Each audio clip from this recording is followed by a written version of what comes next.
kita yang mana tidak ada kasih karunia Tuhan di sana. Jadi tidak ada bagian dalam hidup kita yang mana tidak ada kasih karunia Tuhan di sana. Kasih karunia Tuhan itu menyentuh seluruh aspek kehidupan kita, dan tentunya kita sangat memerlukan, sangat membutuhkan kasih karunia Tuhan. Disadari tanpa disadari, eksistensi kita, keberadaan kita, kita ada sampai hari ini itu semata-mata hanya karena kasih karunia Tuhan. So, kasih karunia Tuhan adalah tindakan Allah dalam kehidupan kita dan dalam sepanjang sejarah umat manusia. Kasih karunia adalah tindakan Allah dalam kehidupan kita dan dalam sepanjang sejarah umat manusia. Allah menyatakan kasih karunia dalam dan melalui ciptaannya. Tuhan menciptakan alam semesta, Tuhan menciptakan dunia dengan segala isinya, dengan keindahannya, dan segala yang ada di dalamnya. Itu semua adalah bentuk dari kasih karunia Tuhan. Jadi Allah menyatakan kasih karunia dalam dan melalui ciptaannya, melalui pemeliharaannya. Jadi tidak berhenti dengan Tuhan menciptakan lalu selesai. Tidak mungkin alam semesta ini bisa tetap terjaga, terlestarikan dengan baik tanpa Tuhan pelihara. Jadi ada providensia ilahi. Providensianya itu bukan hanya mencakup kehidupan kita sebagai makhluk ciptaan Tuhan, sebagai makhluk yang paling mulia, tetapi juga atas alam semesta dan atas dunia ini. Tuhan pelihara alam semesta ini. Tuhan kita itu maha kasih, dia itu juga maha kuasa, tentunya maha bijaksana. Allah mempunyai banyak sifat dan seluruh sifatnya yang ada itu sempurna, sempurna adanya. Jadi dalam ciptaan, dalam pemeliharaan, dalam penebusan juga ada kasih karunia Tuhan. Di mana seperti yang kita ketahui, kasih karunia terbesar Allah adalah ketika Dia menyatakan atau mengaruniakan anaknya yang tunggal. Itulah puncak dari cerita kasih karunia Tuhan. Kehadiran Tuhan Yesus ketika Allah menghadirkan anaknya yang tunggal, itu adalah puncak dari kasih karunia Tuhan, itu adalah bukti dari kasih Tuhan yang sempurna atas setiap kita. Allah mengasihi kita dengan sempurna.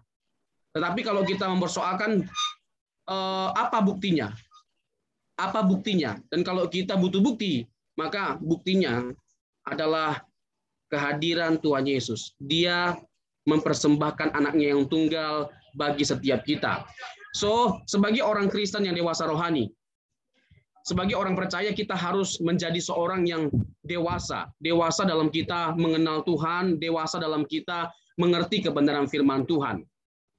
Kalau ada di antara kita yang punya banyak masalah ya dalam aspek-aspek kehidupannya, secara khusus mungkin dari sisi finansial karena terkena dampak dari pandemi ini, jangan pernah terlintas sedikit pun dalam benak kita meragukan kasih Tuhan. Hanya karena kita nggak ditolong oleh Tuhan, hanya karena kita nggak disembuhkan oleh Tuhan, jangan pernah ukur kasih karunia Tuhan lewat semuanya itu. Sebab sejatinya kasih karunia Tuhan, kasih Tuhan, cinta Tuhan itu sudah Dia buktikan dengan sempurna lewat karya salib. Lewat karya salib. Karya salib adalah bukti dari cinta Tuhan yang sempurna bagi setiap kita. Sehingga tidak ada ruang sedikit pun untuk kita meragukan kasih Tuhan, cinta Tuhan, kasih karunia Tuhan, kebaikan Tuhan atas setiap kita. So, jangan sampai kita mempersoalkan hal yang remeh-temeh. Saya tidak katakan bahwa kita nggak butuh pertolongan, nggak butuh mujizat. I need that. Bukan hanya jemaat Tuhan kaum awam. Kita juga pendeta, gembala membutuhkan kasih karunia Tuhan, membutuhkan mujizat, bahkan pertolongan, membutuhkan berkat Allah. Kita mau dilimpahi oleh Tuhan dengan berkat, dengan segala yang baik. But, kalaupun semua yang kita inginkan itu tidak dipenuhi, kita harus memandangnya dan menyikapinya secara dewasa, di mana kita tetap mengasihi Tuhan. Mengapa kita tetap mengasihi Tuhan? Karena Dia telah terlebih dahulu mengasihi kita. Dan Dia mengasihi kita dengan kasih yang sempurna, dengan Dia mempersembahkan nyawanya bagi setiap kita. Tidak ada kebutuhan yang lebih besar. Tidak ada kebutuhan yang lebih besar selain kita dipulihkan oleh Tuhan lewat kematiannya. Dan kematiannya bukan hanya membawa kita kepada Dia. Kematiannya bukan hanya membawa kita kepada keselamatan. Kematiannya bukan hanya membawa kita ke tempatnya di mana ia berada, tetapi kematiannya membawa pemulihan, restorasi atas kehidupan kita. Di mana kita yang telah jauh dari Tuhan, kita yang telah memberontak kepada Tuhan, menyakiti perasaan Tuhan, kita yang memiliki kodrat dosa telah dipulihkan oleh Tuhan lewat kematiannya. Jadi, kita sungguh sangat bersyukur. Kita sungguh sangat bersyukur kalau Tuhan Yesus telah hadir 2000 tahun yang lalu dan menebus setiap manusia dengan darahnya yang kudus. Dan lebih bersyukur lagi karena apa? Kita berkesempatan untuk kita menjadi umat pilihan Tuhan dengan kita percaya kepada Dia. Tetapi kita harus memiliki percaya yang benar. Kita harus menjadi seorang percaya yang benar, memiliki iman yang benar. Yohanes 1 ayat 12. Tetapi barang siapa yang menerimanya diberinya kuasa. Yang menerimanya itu diberinya kuasa supaya menjadi anak-anak Allah. Tidak hanya berhenti di pada kata kuasa, exousia. Ya, Tuhan berikan kita kuasa, amin, ketika kita menerima Dia. So ada respon. Kita harus menerima Dia, itulah percaya. Tetapi sebagai orang percaya, kita harus tahu bahwa ada konsekuensi dari percaya itu. Ada konsekuensi dari percaya itu. Dan tidak ada konsekuensi yang lebih besar selain ketika kita memutuskan untuk percaya Yesus. Tidak ada konsekuensi yang lebih besar selain ketika kita memutuskan untuk percaya Yesus. Karena ketika kita memilih untuk percaya Yesus, itu artinya kita memilih untuk mempersembahkan seluruh hidup kita hanya kepada Dia, mengabdikan seluruh hidup kita kepada Dia, menghambakan diri kita sepenuhnya kepada Dia. Itulah esensi yang benar ketika kita mendeskripsikan kata percaya atau iman. Sebab kalau hanya sekedar mempercayai statusnya Yesus sebagai Tuhan, Roh Jahat juga percaya. Yohanes 2 ayat 19, waktu di Gerasa, waktu di Gerasa itu roh jahat itu ketakutan. Apa urusanmu anak Allah yang maha tinggi? Apakah engkau hendak menghakimi kami sebelum waktunya? Jadi mereka itu tahu bahwa Yesus itu Tuhan. Mereka tahu bahwa Yesus itu adalah anak Allah yang akan menghakimi dunia, bahkan roh jahat. Mereka tahu betul. Nah, ngeri sekali rasanya kalau kita hanya bangga dengan mengakui status Yesus sebagai Tuhan atau sebagai anak Allah yang maha tinggi, yang mana roh jahat juga punya pengakuan seperti itu. Kalau kita sudah mengklaim diri kita percaya hanya karena kita punya pengakuan yang seperti itu, nggak ada bedanya kita dengan roh jahat. Nggak ada bedanya kita dengan setan. Yakobus 2 ayat 19, kamu percaya Tuhan itu ada. Setan-setan juga percaya, roh jahat, dan gemetar. Bukan hanya percaya, gemetar. Coba bayangin. Nggak berhenti hanya dipercaya, gemetar. Jadi kalau kita hanya sekedar bangga, bahagia hanya karena sudah percaya Yesus itu Tuhan, lalu selesai, ya kan, tiong-tiong santai-santai, kipas-kipas, salah besar bagi kita ini. Bapak Ibu masih mengikuti saya? Halo? Bisa memahami apa yang saya sampaikan? Ya. Jadi kita harus memiliki pemahaman, pengertian yang benar atas kebenaran firman Tuhan supaya kita juga bisa membangun satu kehidupan yang benar pula, yang baik, yang berkualitas seperti yang Tuhan inginkan. Karena erat kaitannya, ya, erat kaitannya perjuangan kita untuk memiliki hidup yang berkualitas dengan kita memiliki pemahaman yang berkualitas. Saya tidak mengatakan otomatis, tetapi itu ada kaitannya, bahkan erat kaitannya. Jadi percaya Yesus yang benar itu harus dipahami dalam pengertian bagaimana kita memandang dan memperlakukan Dia dengan benar. Roh jahat memandang Dia sebagai Tuhan, benar itu statusnya. Benar, itu identitas Tuhan Yesus. Dia adalah Tuhan. Tetapi mereka tidak didapati Tuhan memperlakukan Tuhan dengan benar. Jadi kita tidak boleh berhenti hanya sekedar memandang Dia dengan benar, di mana kita percaya Dia Tuhan. Tetapi kita memperlakukan Dia dengan benar, dengan kita menghambakan diri kita kepada Dia, dengan kita tunduk dan taat terhadap apa yang Dia perintahkan atau apa yang Dia inginkan. Itu percaya yang benar. Dari situ juga kita belajar satu pelajaran yang mahal. Baik bagi orang yang tidak percaya Yesus itu Tuhan.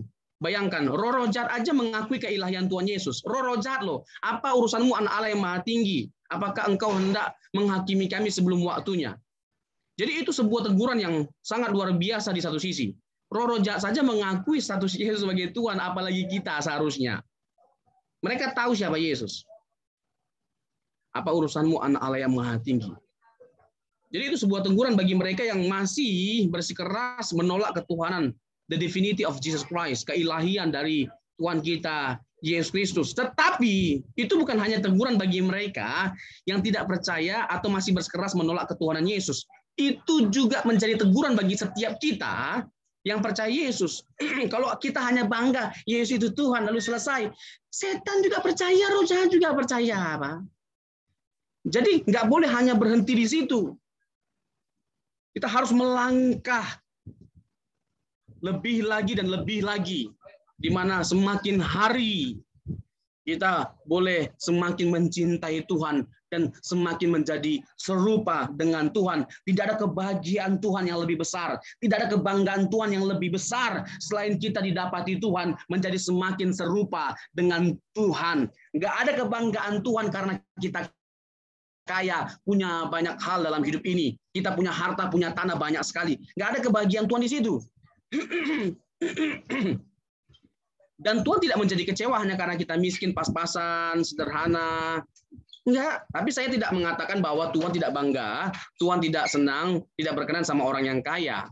Maksud saya bukan terletak pada nilai harta yang ada pada kita, kekayaan atau kemiskinan keadaan kita. Bukan. Tetapi apakah kita didapati Tuhan menjadi pribadi yang berkenan? Di situ ada pertobatan, di situ ada perubahan hidup, di situ kita memiliki karakter yang serupa dengan Kristus. Itu yang Tuhan lihat dari kita sebagai orang yang percaya. Hina atau mulia itu tidak bergantung pada kekayaan kita, keadaan kita yang miskin atau kaya. Tetapi apakah kita didapati Tuhan hidup berkenan di hadapannya?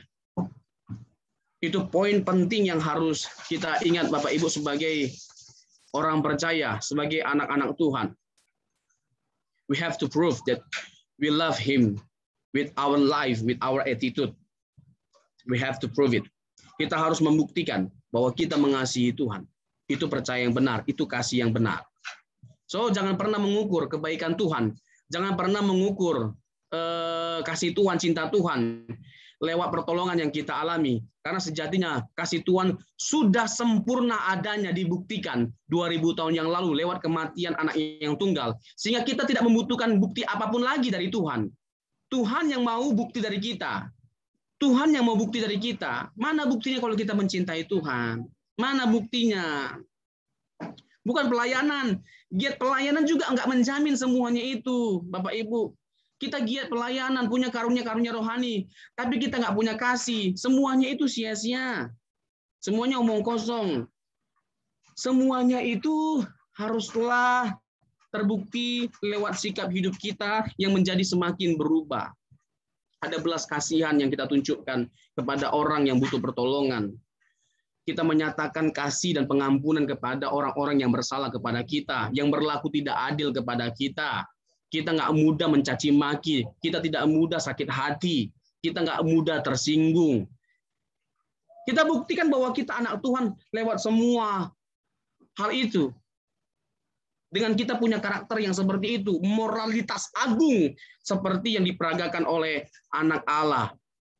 Itu yang Tuhan inginkan dari setiap kita. Tuhan ingin bukti, tapi kita nggak perlu bukti dari Tuhan.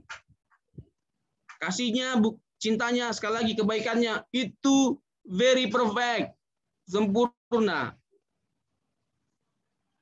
Nah sekarang bagian kita, we have to prove that we love Him so much with our life. Jadi kasih karunia adalah tindakan Allah dalam kehidupan kita, dan dalam sepanjang sejarah umat manusia Allah menyatakan kasih karunia-Nya dalam dan melalui ciptaannya, pemeliharaannya, penebusannya, melalui putra tunggalnya. Allah tidak meninggalkan atau menghukum. Allah tidak meninggalkan atau menghukum kita begitu saja ketika kita jatuh. Coba bayangkan Bapak Ibu, Allah tidak berkewajiban untuk menyelamatkan kita waktu kita jatuh. Allah hanya berkewajiban untuk menghukum kita. Itu saja sudah nggak bisa lagi kita gambarkan kasih Tuhan itu. Betapa hebat, betapa dahsyat. Sekali lagi, Allah tidak berkewajiban untuk menyelamatkan kita ketika kita jatuh. Allah hanya berkewajiban untuk menghukum kita karena kita memang layak dihukum. Karena kita telah didapati bersalah, melanggar perintahnya. Dosa Adam diperhitungkan kepada semua manusia. Semua jadi berdosa, Roma 3 ayat 23. Dan upah dosa ialah maut. Dan ini sesuatu yang luar biasa. Luar biasa. Sekalipun Allah tidak wajib untuk menyelamatkan kita, tetapi dia merasa, dia memandang adalah sebuah hal yang sangat mendesak untuk menyelamatkan kita. Karena tidak ada kengerian ya yang lebih besar selain ketika kita terpisah dari Tuhan. Jadi Tuhan tidak menginginkan dan membayar harga supaya kita, harga yang mahal supaya kita tidak terpisah dari Dia. Dan harganya itu bukan hanya mahal kali. Sampai yang menjadi pertaruhannya adalah anaknya yang tunggal. Itu membuktikan betapa seriusnya Tuhan melihat konsekuensi dari dosa. Dan betapa seriusnya Tuhan mengatasi konsekuensi dari dosa itu. Dengan mengorbankan anaknya yang tunggal. It's so wonderful. Itu luar biasa. Amazing. Menakjubkan. Menakjubkan. Saya senang dengan lagu itu, Amazing Grace. Ya, sebuah lagu yang indah dengan lirik yang indah dan mendeskripsikan, menggambarkan hubungan antara kasih karunia Tuhan dan keadaan kita yang telah hancur. Amazing Grace, how sweet the sound that saved a wretch like me. I once was lost, but now I'm found. But now, apa?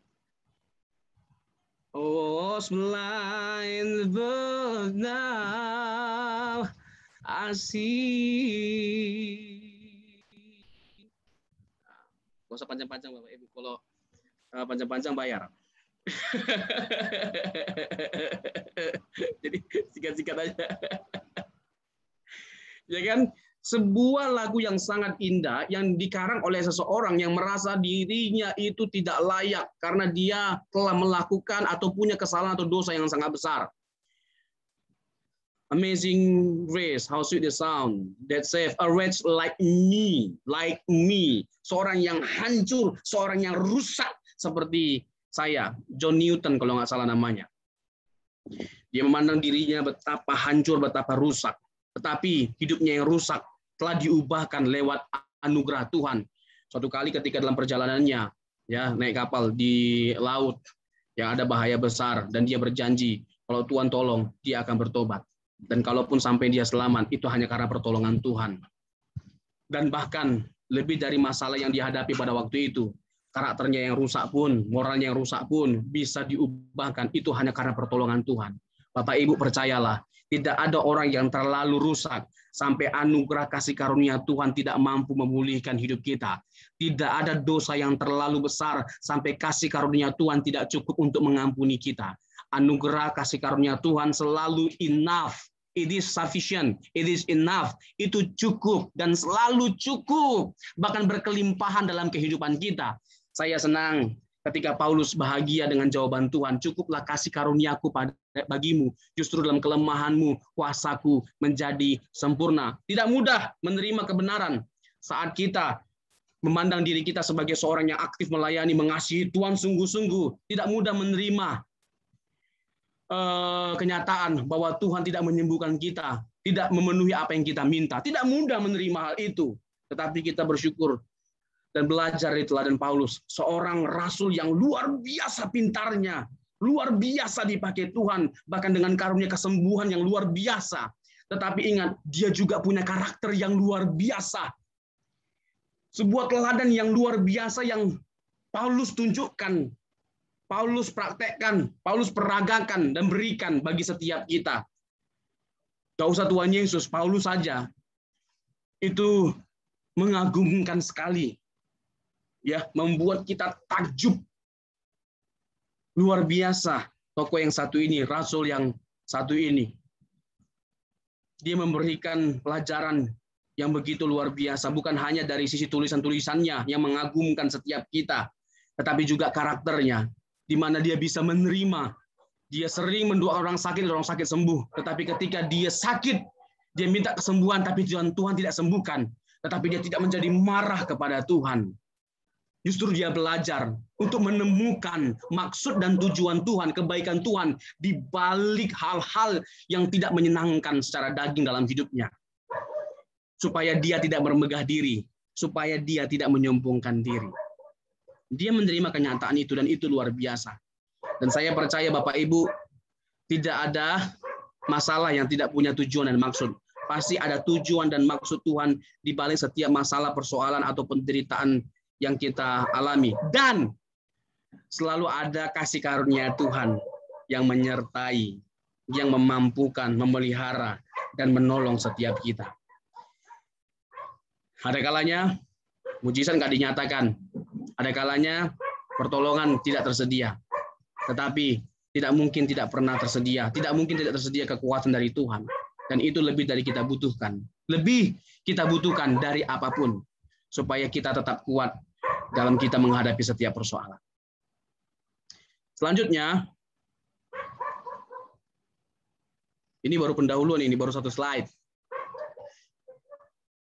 Oke, Bapak Ibu, singkat saja, karena ini bersifat definitif, teknis sifatnya, dan saya anggap pada umumnya kita semua sudah tahulah ya yang dimaksud dengan kasih karunia itu seperti apa. Kita tahu grace alone, sebuah rumusan yang diproklamirkan oleh seorang bapak reformator yang bernama Martin Luther. Ada 3 ya rumusan yang terkenal dari Martin Luther: sola gratia, sola fide, sola scriptura, dan solaria. Solaria itu enggak ya, itu makanan, restoran. Nanti kalau lapar, habis ibadah ke solaria boleh. Ya, sola fide oleh iman, sola gratia oleh anugerah, sola scriptura oleh Alkitab. Tentunya ada cerita di balik dilahirkannya rumusan ini. Waktu itu ya Martin Luther menghadapi ya hal-hal yang menyeleweng dan hal-hal yang menyimpang dari gereja Katolik pada waktu itu. Tapi saya tidak sedang membahas itu. Nah, saya hendak menekankan satu bagian dari rumusan yang dipopulerkan, dicetuskan oleh seorang bapak reformator yang hebat itu, yaitu Martin Luther. Yaitu apa? Grace alone. Dan kita sangat setuju. Ya, kita sangat setuju. Dan kalau saya mau menjelaskan satu topik ini saja sebenarnya memakan waktu yang panjang lebar sebenarnya. Bahkan tidak cukup hanya 1 kali pertemuan ini untuk membahas itu.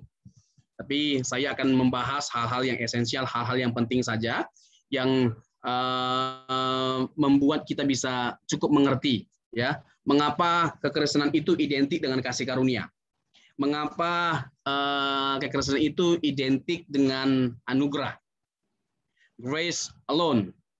Ketika kita memaknai keselamatan itu oleh anugerah, itu bukan sesuatu yang kaleng-kaleng, itu bukan kaleng-kaleng, itu bukan sesuatu yang ecek-ecek, itu bukan rendah nilainya, justru sangat mahal. Kan banyak tuduhan, apa itu orang Kristen hanya dengan percaya Yesus cukup? Ngeri kali, mudah banget, rendah banget, hanya dengan percaya Yesus. Terus kalau kita jahat, tetap kita selamat. Nah, memang perlu penjelasan, perlu satu uraian singkat mengapa kita memaknai keselamatan dalam pengertian itu, supaya kita juga tidak miss, bahkan dengan kita memahaminya kita jadi bergelora, bersukacita karena kita telah menangkap maksudnya. Oke, pertama, kasih karunia berarti suatu pemberian yang sangat bernilai dan sangat dibutuhkan. Sangat bernilai dan sangat dibutuhkan. Sangat bernilai karena itu adalah sesuatu yang sangat mahal, ya, yang dipersembahkan oleh Tuhan. Sangat dibutuhkan karena seperti yang saya tegaskan tadi, tidak ada bagian dalam hidup kita yang tidak ada kasih karunia Tuhan di sana. Di Disadari tanpa disadari, kehidupan kita dalam aspek kehidupan kita, dalam semua aspek kehidupan kita, ada kasih karunia Tuhan di sana, ada anugerah Tuhan. Ya, baik orang yang tidak percaya maupun tidak percaya, mereka semua bisa hidup karena kasih karunia Tuhan. Tuhan tarik kasih karunia-Nya, selesai. Ya, udara dan lain sebagainya macamnya, ini kasih karunia Tuhan, kebaikan Tuhan. Kalau Tuhan tarik semuanya ini, ya mati kita. Jadi orang yang menyombongkan diri pun ketika dia tetap hidup, sebenarnya tanpa dia sadari, dia menikmati kasih karunia Tuhan, kebaikan Tuhan. Hanya ya harapannya orang-orang yang seperti itu mendapat kesempatan ya untuk kembali atau bertobat. Yang kedua, kasih karunia berarti suatu pemberian yang diberikan dari pihak yang lebih tinggi derajatnya atau statusnya kepada pihak yang lebih rendah. Tidak mungkin yang lebih rendah memberikan kasih karunia kepada kita. Pasti yang lebih tinggi ya derajatnya daripada kita. Dan yang dimaksud dalam konteks ini adalah Tuhan itu sendiri. Tuhan itu sendiri. Tidak ada yang lebih tinggi daripada Tuhan kita. Tidak ada yang lebih tinggi daripada Allah, Sang Pencipta, Sang Pemelihara kehidupan kita. Ketiga, kasih karunia berarti pemberian yang tidak memandang kelayakan si penerima pemberian, secara khusus mengenai keselamatan. Gak layak kita. Tetapi dia melayakkan kita. Tapi jangan hanya berhenti di situ. Kita tidak layak, Tuhan layakkan kita dengan memberikan kasih karunia-Nya supaya kita menjadi layak di hadapan Tuhan. Berkeadaan layak. Berkeadaan layak itu bukan upaya Tuhan, upaya kita, respon kita, usaha kita, tanggung jawab kita. Tapi Tuhan tidak mungkin tidak menyertakan kita dengan kasih karunia-Nya. Sebab tanpa kasih karunia Tuhan, usaha kita juga menjadi sia-sia. Tetap ada kasih karunia Tuhan dalam perjuangan kita untuk kita menjadi seperti yang Tuhan inginkan. Tadi kan Yohanes 1 ayat 12, ya. Tetapi setiap orang yang menerimanya diberinya kuasa supaya menjadi anak-anak Allah. Ya, menjadi anak Allah itu dalam pengertian berkeadaan seperti anak Allah. Ya, jangan sampai kita mengaku anak Tuhan tapi karakter seperti anak setan. Tapi di GSKI Bali nggak ada itu. GSKI Rehoboth Bali, insya Allah. Ya kan, jangan sampai kita mengaku kita anak Tuhan, tapi keberadaan kita, keadaan kita nggak menunjukkan bahwa kita anak Tuhan. Itu harus berbanding lurus. Seorang yang beriman akan terlihat lewat hidupnya. Tindakannya, hidupnya, nggak perlu dia kasih tahu bahwa dia seorang Kristen, nggak perlu dia kasih tahu dia seorang yang percaya Yesus. Karena kental karakteristik dari seorang pengikut Yesus. Apa itu? Kasih dan belas kasihan. Kasih dan belas kasihan. Ketika kita memiliki kasih dan belas kasihan, orang akan tahu dia pasti pengikut Yesus. Ya, kita ini identik dengan apa? Mudah mengampuni. Disakiti pun tetap mengampuni. Nah, itulah kekristenan. Itulah kekristenan. Jadi orang pasti tahu. Dan pada akhirnya bahkan orang bisa menyimpulkan orang seperti ini nggak mungkin tuannya salah. Nggak mungkin tuannya salah. Ya kan? Jadi jangan kita capek-capek ya berdebat ya kan untuk membuktikan, menunjukkan bahwa keyakinanku yang paling benar. Ya kan, bahwa apa yang kuyakini yang paling benar, doktrinku paling benar. Tapi kalau kita nggak punya hidup yang benar, ya untuk apa? Karakter kita nggak benar, ya untuk apa? Nggak kalah sesat kita dengan pengajaran sesat. Kalau kita hanya berhenti dengan pengajaran hebat, tanpa kita menghidupi kebenaran itu. Nggak kalah sesat kita dengan ajaran sesat. Kalau kita hanya berhenti dengan pengetahuan yang benar, tapi kita nggak punya kehidupan yang benar. Ngeri. Ngeri-ngeri sedap. Kita hanya akan jadi orang yang tajam dalam berdiskusi tapi tumpul dalam bertindak. Hanya jago ngebacot. Ya kan? Jangan sampai kita jadi orang yang seperti itu. Selanjutnya, keempat, kasih karunia berarti pemberian tanpa harus membayar atau memenuhi syarat tertentu. Tanpa harus membayar atau memenuhi syarat tertentu. Ya. Kasih karunia Tuhan itu sempurna adanya. Sempurna. Ya, adanya. Ya, perbuatan tindakan kita tidak membuat kasih karunia Tuhan menjadi lebih sempurna atau kurang sempurna. Memang sempurna. Tetapi layak atau tidaknya, ya, kita menerima kasih karunia Tuhan bergantung pada bagaimana respon kita dalam menghidupi kasih karunia Tuhan itu. Kasih karunia Tuhan itu nggak mungkin nggak mengubahkan hidup kita, nggak mungkin nggak menyelamatkan kita. Kalau kita dengan benar meresponinya. Kalau kita dengan benar meresponinya. Nah, tentu saya tidak bisa menjelaskan detail-detail mengenai landasan teologisnya. Ya, banyak sekali tuntutan yang Tuhan berikan bagi setiap kita yang telah menerima kasih karunia Tuhan. Contoh Yohanes pasal 15, ya, pokok anggur. Bapa sebagai pemiliknya, Tuhan Yesus sebagai pokok anggurnya, lalu kita ini sebagai ranting-rantingnya, dan kita harus menempel dan menghasilkan buah. Kalau nggak akan dipotong, ya, kalau nggak akan dipotong dan dicampakkan ke dalam api. Jadi Injil Yohanes itu sangat menekankan pesan tinggallah di dalamku, tinggallah di dalamku. Itu sebuah tanggung jawab yang harus kita penuhi. Hasilkanlah buah. Itu sebuah tanggung jawab yang harus kita penuhi. Kalau enggak, ya kita bisa enggak menerima kasih karunia Tuhan itu.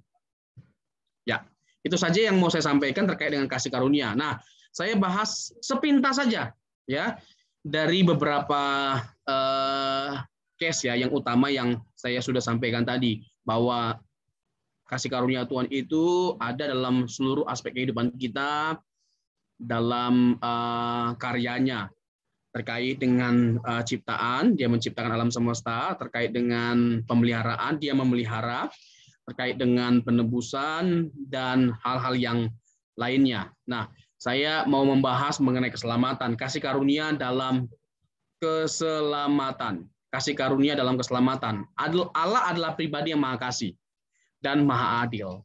Sifat-sifat ini berada dalam keseimbangan yang mutlak dan sempurna di dalam Allah. Allah dalam kasihnya ingin menyelamatkan orang berdosa.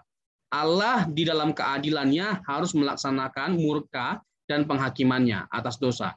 Bagaimanakah hal ini bisa dilakukan? Ini terkesan sebuah pertentangan, tapi bukan pertentangan sebenarnya, tapi sebuah paradoksal, seakan-akan bertentangan. Allah itu kan maha adil dan maha kasih. Karena dia maha adil, maka dia harus menghukum. Karena dia maha kasih, maka dia harus mengampuni. Nah, bagaimana? Di satu sisi dia harus menghukum karena dia maha adil, di satu sisi dia harus mengampuni karena dia maha kasih. Tentu, ya, sukar, ya, bagi kita untuk merekonsiliasi, ya, mengharmoniskan kedua hal ini. Tetapi puji Tuhan, 2000 tahun yang lalu ada satu cara yang Tuhan pakai, ya, untuk dia bisa menyatakan secara bersamaan kedua hal ini. Apa itu? Salib. Salib. Salib adalah sarana. Salib adalah cara terbaik yang Tuhan berikan bagi setiap kita untuk menyatakan kasih dan keadilannya secara bersamaan. Di mana? Lewat salib. Setiap orang yang percaya, Tuhan menyatakan kasih-Nya dengan mengampuni orang itu, dan melalui salib Tuhan membinasakan setiap orang yang menolaknya, yang tidak percaya. Tuhan menyatakan penghukuman bagi setiap mereka. Jadi paradoksal. Ya, kasih dan keadilan Tuhan ditegakkan dalam satu peristiwa, yaitu the cross. Dan melalui cross, melalui salib itu, Tuhan menyatakan kasih karunia-Nya bagi setiap kita yang sungguh-sungguh percaya kepadanya. Fantastik, luar biasa.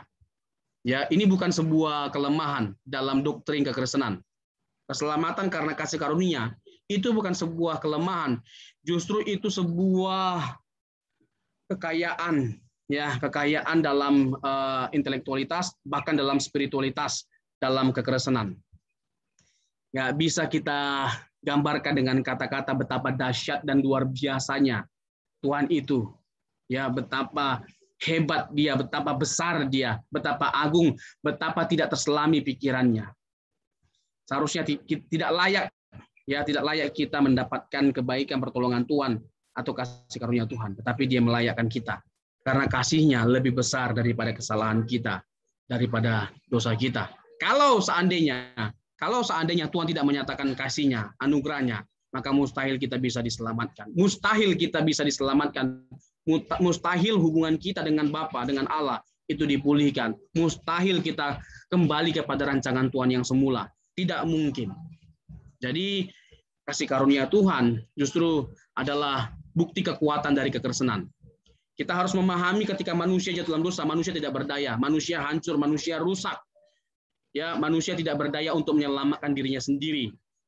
Orang memandang bahwa doktrin kekristenan itu lemah karena punya konsep selamat karena anugerah. Sebenarnya bukan, justru itu kekuatan kekuatan terbesar dari kekristenan. Ya, kita tidak malu mengakui bahwa kita selamat karena anugerah Tuhan. Karena memang apa? Kita nggak berdaya menolong diri kita sendiri. Wong yang divonis hukuman mati itu kita. Bagaimana mungkin kita yang divonis hukuman mati bisa menyelamatkan diri? Nggak mungkin, kecuali ada yang menggaransinya. Dan yang menggaransinya tidak lain dan tidak bukan. Dan hanya Tuhan sendiri. Hanya Tuhan sendiri. Oke. Oke, itu keselamatan. Selanjutnya, Yesus sebagai satu-satunya jalan. Jadi kita tahu bahwa tidak ada jalan lain selain Tuhan Yesus. Dialah satu-satunya jalan yang bisa menyelamatkan setiap kita. Nah, yang terakhir, kasih karunia dalam pertobatan. Dalam pertobatan juga ada kasih karunia Tuhan. Tidak berhenti kita hanya menerima Yesus sebagai Tuhan, lalu kita menerima keselamatan, tetapi keselamatan itu harus dikerjakan. Filipi 2 ayat 12-13. Kerjakanlah keselamatanmu dengan takut dan gentar. Artinya ada tanggung jawab yang harus kita penuhi. Jadi sudah dan belum. Sudah ketika kita percaya Yesus, kita ini diangkat, ya, diadopsi jadi anak Tuhan.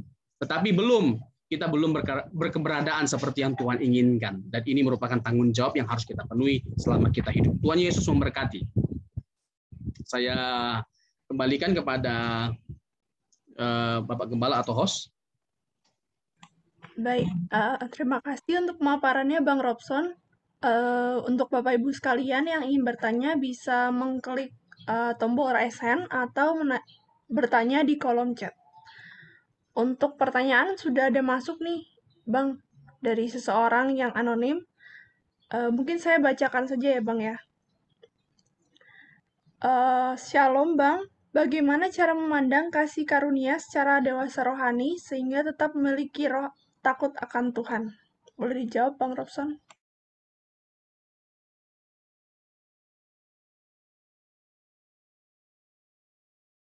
Sorry, bagaimana kita supaya dewasa rohani ya?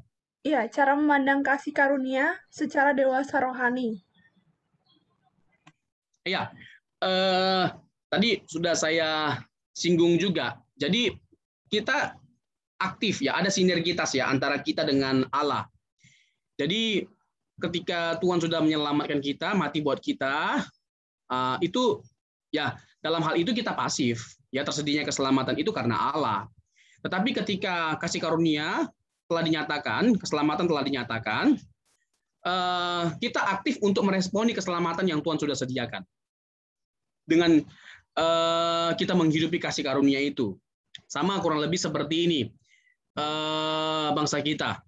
Ya, bangsa kita ketika diperbudak kita tidak bebas untuk melakukan apapun. Ya, kita terbatas. Ketika bangsa kita sudah merdeka, kita bebas untuk melakukan apapun, tetapi harapannya bebas untuk melakukan yang baik, ya, sehingga ada kesejahteraan, kemakmuran, ya kan, ketentraman, kedamaian atas bangsa ini. Tetapi semuanya itu tidak otomatis, itu bergantung kita. Bagaimana kita mengisi kemerdekaan, ya, secara khusus mengisi kemerdekaan yang Tuhan sudah berikan bagi setiap kita. Ya, apakah kita menggunakan kemerdekaan yang Tuhan berikan secara positif atau tidak itu bergantung pada kita. Suatu kali Paulus memberikan masukan supaya kita tidak menggunakan ya tidak menyalahgunakan kemerdekaan yang Tuhan sudah berikan karena tidak sedikit orang Kristen yang berlatar belakang Yahudi, orang Yahudi yang menjadi Kristen salah memahami pesan Paulus. Mereka berpikir bahwa karena kita sudah tidak lagi hidup di bawah hukum Taurat, berarti sudah tidak ada lagi kekangan moral, berarti kita bisa hidup sesuka-suka kita. Nah itu orang yang punya pandangan yang salah memahami kebenaran yang disampaikan oleh Rasul Paulus. Nah, sebagai orang yang telah percaya Yesus, memang kita tidak lagi hidup di bawah bayang-bayang Taurat, hukum Taurat. Tetapi kita punya tanggung jawab untuk kita menyerahkan hidup kita sepenuhnya kepada Tuhan. Itu yang harus kita pahami sebagai orang yang percaya Yesus yang telah menerima kasih karunia Tuhan. Bukan law, ya, bukan Taurat adalah hukumku. Torah is not my law, but the Lord is my law. Tuhan adalah hukumku. Tuhan adalah Tuanku, ya. Maaf, Tuhan adalah hukumku, dia adalah penguasa atas hidupku. Despotes, kurios, penguasa. Begitu ya, ya? Baik, Bang. Mungkin untuk pertanyaan tadi sudah terjawab ya. Ini ada pertanyaan lagi dari Anon, Bang. Mungkin orangnya malu, saya bacakan saja. Shalom, Bang, mau tanya, sola gratia artinya hanya karena anugerah. Apakah itu artinya skriptura, Alkitab, dan fide, iman, tidak perlu? Kenapa istilah sola gratia, sola scriptura, dan sola fide ini kesannya seperti berkontradiksi satu dengan yang lain? Terima kasih. Ya, ini saya tidak punya cukup waktu untuk menjelaskan ini ya, karena itu satu permasalahan yang kompleks sifatnya. Nah, kita lagi-lagi ya tidak bisa memahami hal ini tanpa kita melihat latar belakangnya.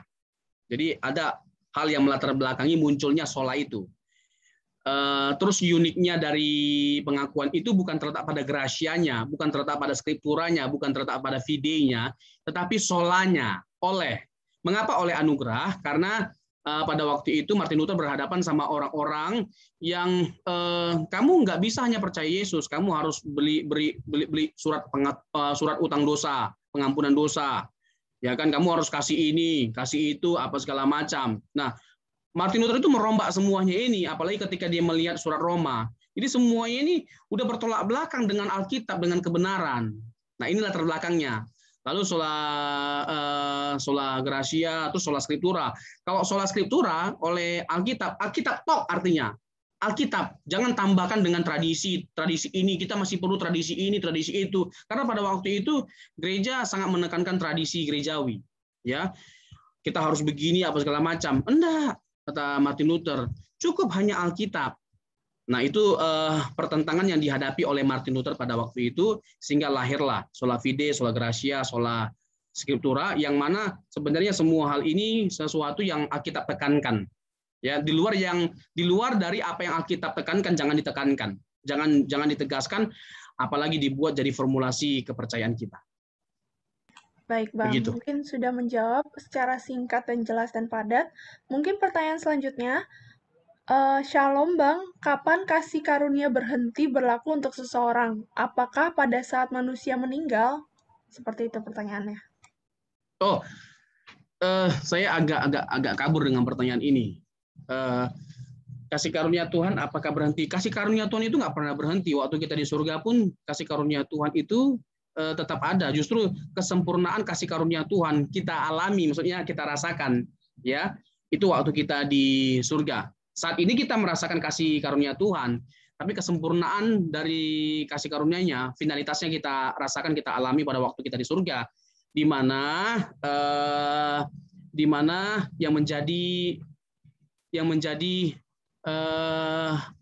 yang mengorbankan semangat kita untuk pergi cepat-cepat ke sana itu bukan karena keindahan tempatnya, tetapi karena kita akan bersama dengan Kristus selama-lamanya.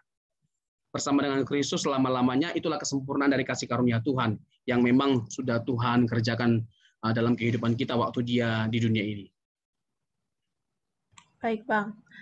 Untuk pertanyaan selanjutnya, sebelum pertanyaan selanjutnya, saya juga mengingatkan ke Bapak Ibu sekalian, kalau misalnya ingin bertanya, bisa klik tombol raise hand atau tulis di komentar. Pertanyaan selanjutnya, Bang, bagaimana kasih karunia yang diterima seorang tetapi tetap hidup di dalam dosa dan mempunyai keyakinan tetap selamat karena kasih karunia kita diselamatkan oleh iman? Pertanyaannya, bagaimana kasih karunia yang diterima seseorang tetapi tetap hidup dalam dosa nih? Ya, kalau tidak ada bahaya nyata, nah ini yang berbahaya sebenarnya. Ini pertanyaan yang sangat berkaitan ya, erat kaitannya dengan tema yang kita usung. Kalau tidak ada sesuatu yang membahayakan lagi ketika kita sudah percaya Yesus, ya, maka tidak mungkin ada peringatan keras yang diberikan oleh Alkitab, yang diberikan oleh Tuhan Yesus dan para rasul. Bahkan Yudas kehilangan loh. Yudas menjadi binasa. Bangsa Israel sebagai umat pilihan Tuhan dibinasakan oleh Tuhan di padang gurun. 1 Korintus pasal yang ke-10. Tuhan kasih peringatan, ya. Israel sebagai sebuah peringatan. Israel sebagai sebuah peringatan. Ngapain Tuhan memperingatkan kita dengan kita mengingat atau melihat kepada bangsa Israel kalau memang kita tidak mungkin bisa punya nasib yang sama seperti bangsa Israel di mana kita bisa ditolak oleh Tuhan kalau kita memberontak seperti bangsa Israel, kalau kita tidak taat kepada seperti bangsa Israel. Jadi bisa nggak ditolak oleh Tuhan? Belajar dari Israel, belajar dari Yudas, belajar dari peringatan-peringatan yang disampaikan oleh Tuhan Yesus dan para rasul. 1 Korintus pasal yang ke-9 ayat 27. Aku melatih tubuhku, kata Paulus, dan menguasai seluruhnya, agar sesudah memberitakan Injil aku sendiri tidak ditolak. Sekelas Paulus, ini mengagumkan sekali. Ya, ini menjadi peringatan yang keras bagi setiap kita secara khusus hamba Tuhan. Jadi jangan kita membangun kepastian keselamatan kita pada status kita sebagai orang Kristen, sebagai anak Tuhan, sebagai pelayan Tuhan, sebagai pendeta, sebagai gembala. Tidak. Ini sekelas rasul loh. Dan hebat sekali.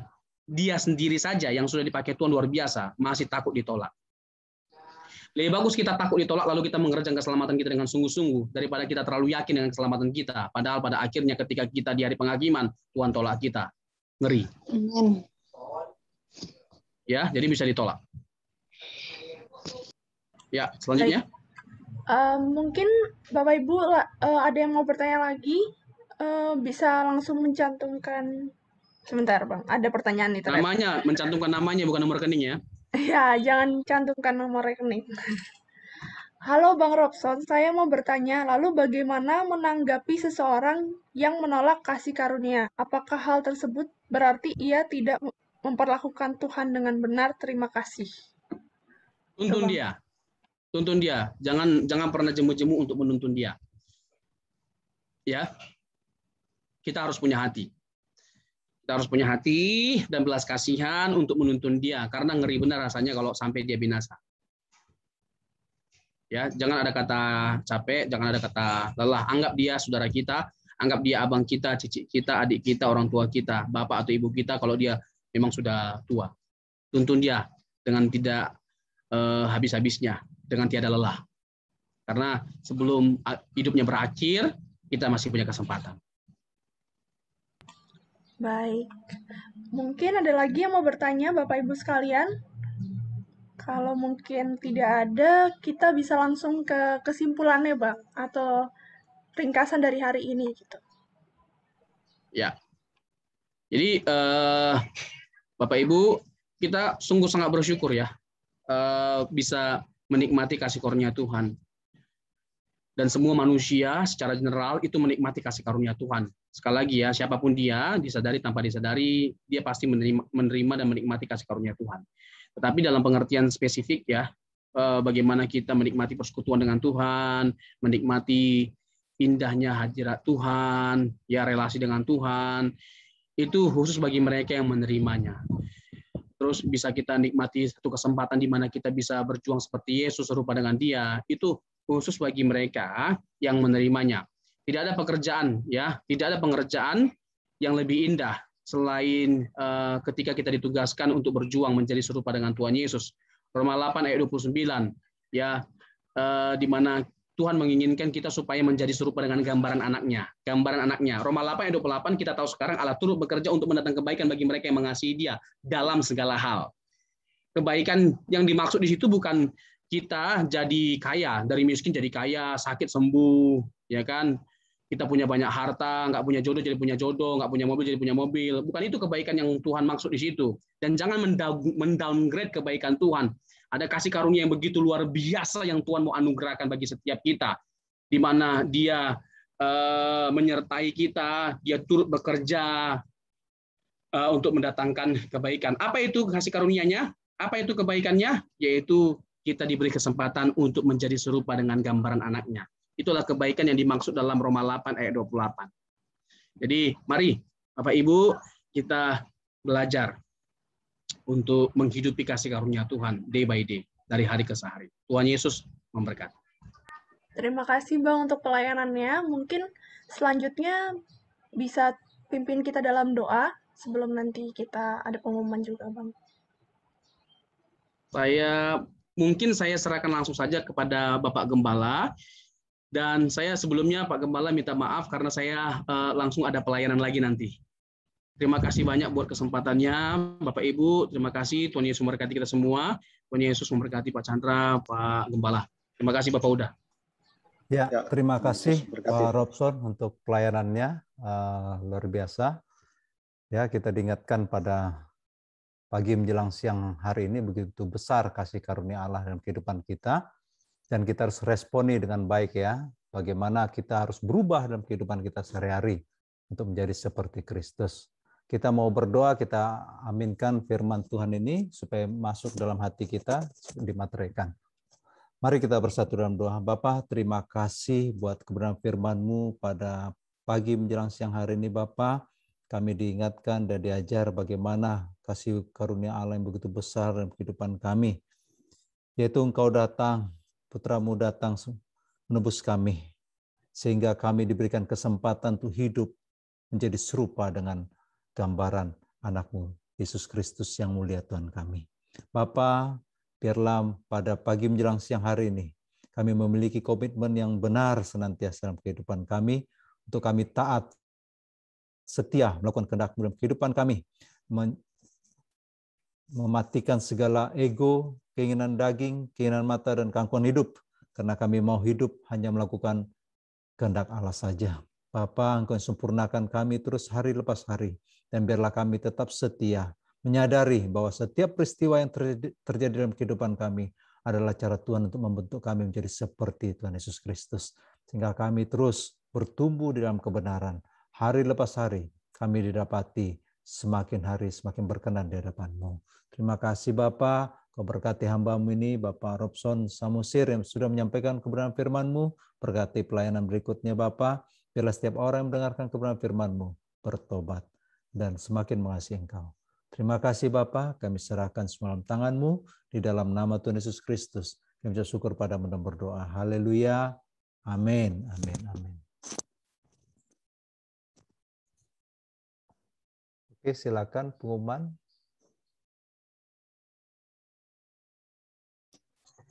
Baik, Bang Robsonnya sudah keluar. Oke, pengumuman untuk hari ini pertama ibadah untuk minggu depan tanggal 3 Oktober itu akan dilayani oleh Bapak Gembala Pendeta Tambah Tuana disertai dengan perjamuan kudus.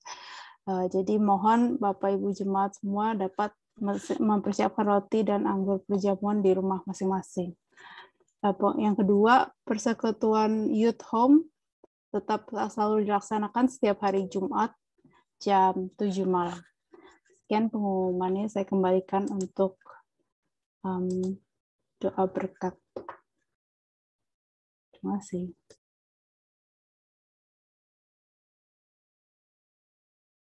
Baik Bapak Ibu, saya tadi sudah lihat ada Bu Sheni, ada Pak Amin, Pak Christian ya baru bergabung. Salam Bapak Ibu, semuanya bisa dihidupkan kameranya supaya bisa kita lihat dulu ya, karena pagi hari ini kita selesai lebih awal ya, karena kita tadi mulai lebih awal. Tapi kalau minggu depan kita tetap ya seperti biasa. Baik Bapak Ibu ya, dapat sesuatu tadi ya, kebenaran firman Tuhan ya, biarlah kasih karunia Allah cukup bagi kita. Baik, kita ya, salam Pak Amin. Ya, kita tutup kebaktian kita pada pagi menjelang siang hari ini, kita mau terima berkat Tuhan. Mari kita bersatu dalam doa. Bapak, terima kasih buat pada pagi menjelang siang hari ini Engkau sudah menuntun kami di setiap acara, setiap kebenaran firman yang disampaikan, sehingga kami berada di penghujung acara ini. Bapak, Engkau berkati setiap jemaat-Mu yang ada di GSKI Rehoboth Bali ini, begitu juga mereka yang join di Zoom meeting ini Bapak, biarlah kami semua bertumbuh dalam kebenaran. Untuk itu Bapak, kami mohon juga setiap pergumulan hidup kami, biarlah kami terus mengarahkan hati kami kepada Bapa di sorga dan memindahkan